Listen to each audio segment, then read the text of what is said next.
सियासत के अंदर कोई भी परमानेंट दोस्त या कोई भी परमानेंट दुश्मन नहीं होता। जिसको जिससे मफाद होता है वो उसके साथ जाकर अटैच हो जाता है। कुछ ऐसे ही मामला सऊदी अरेबिया और भारत के दरमियान भी हुए हैं। सऊदी अरेबिया और भारत आजकल दोनों पोल्स अपार्ट होते हुए दिखाई दे रहे हैं। दोनों के इंटरेस्ट अब मिस मैच करना शुरू कर दिए हैं। इतलात ये हैं कि सऊदी अरेबिया से भारत ने अपनी फौज को पुल आउट करने और विड्रॉल करने का अमल भी शुरू कर दिया है। बड़ी अहम बात यह है कि इस साल सऊदी अरेबिया से भारत जो है वो 36% कम ऑयल एक्सपोर्ट करेगा। आप समझ सकते हैं कि सऊदी अरेबिया को कितना बड़ा धचका भारत लगा सकता है। जाहिर सी बात है, 1.5 अरब से ज्यादा भारत की आबादी है जिसको ऑयल बहुत ही बड़ी मिकदार में चाहिए होता है, और वो सारा का सारा तकरीबन सारा का सारा ऑयल और गैस सऊदी अरेबिया से भारत इंपोर्ट करता था, जो कि अब 36% कम हो जाएगा। ये सऊदी अरेबिया के लिए किसी बड़े धचके से कम नहीं है। एक एक चीज करके आपके साथ डिस्कस करेंगे। छोटी सी गुजारिश है कि आप हमारा यूट्यूब चैनल हसरात टीवी को सब्सक्राइब कर लें, घंटी का निशान को दबा लें ताकि लेटेस्ट न्यूज आप तक बर वक्त पहुंचती रहे। नाज़रीन ग्रामी, सबसे पहले मैं आपको बता देता हूं कि भारत और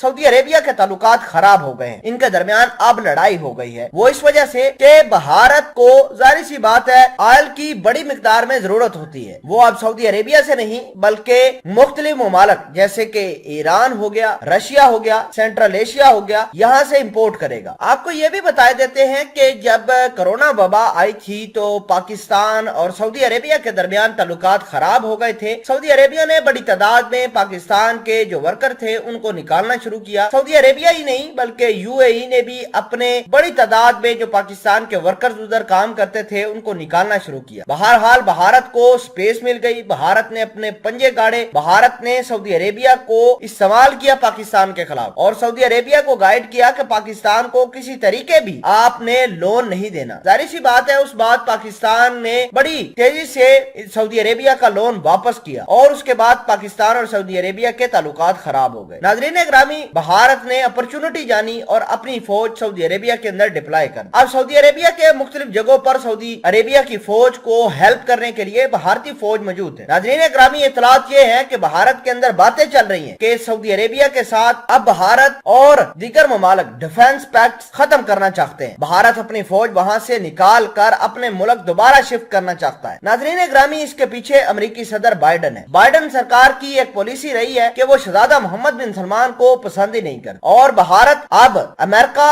और ईरान के दरमियान एक जो ब्रिज बन गया था उसको पूरा करने के लिए भरपूर कोशिश कर रहा है। आपको ये भी बता दें कि भारत और इजराइल मिलकर सऊदी अरेबिया के ऑयल की जो तनसीबात है उसका अल्टरनेटिव लाने का प्लान भी रखते हैं, ताकि जितना हो सके, जिस कदर हो सके, सऊदी अरेबिया को क्रिपल कर सके। नाज़रीन ग्रामी, आपको ये बता दें कि सऊदी अरेबिया के हालात ये हैं कि शहजादा मोहम्मद बिन सलमान के खिलाफ ट्रायल चल रहे हैं अमेरिका के अंदर, क्योंकि इसने जमाल खशोगी का कत्ल करवाया था। दूसरे नंबर पर यमन जो है लगातार सऊदी अरेबिया की एक एक चीज को बर्बाद करता हुआ जा रहा है, वो भी ईरान की शह पर, और ईरान को आजकल अमेरिका बिल्कुल सपोर्ट कर रहा है। तीसरे नंबर पर सऊदी अरेबिया की ऑयल की कंपनी है जिसका नाम आरामको है, वो बिल्कुल बर्बाद हो गई है। इस साल उसने 46% कम कमाई की है। आपको ये बता दें कि ये आरामको कंपनी दुनिया की सबसे मुनाफा कमाने वाली कंपनी में से एक, जो कि अब बर्बादी के दहाने पर खड़ी हुई है।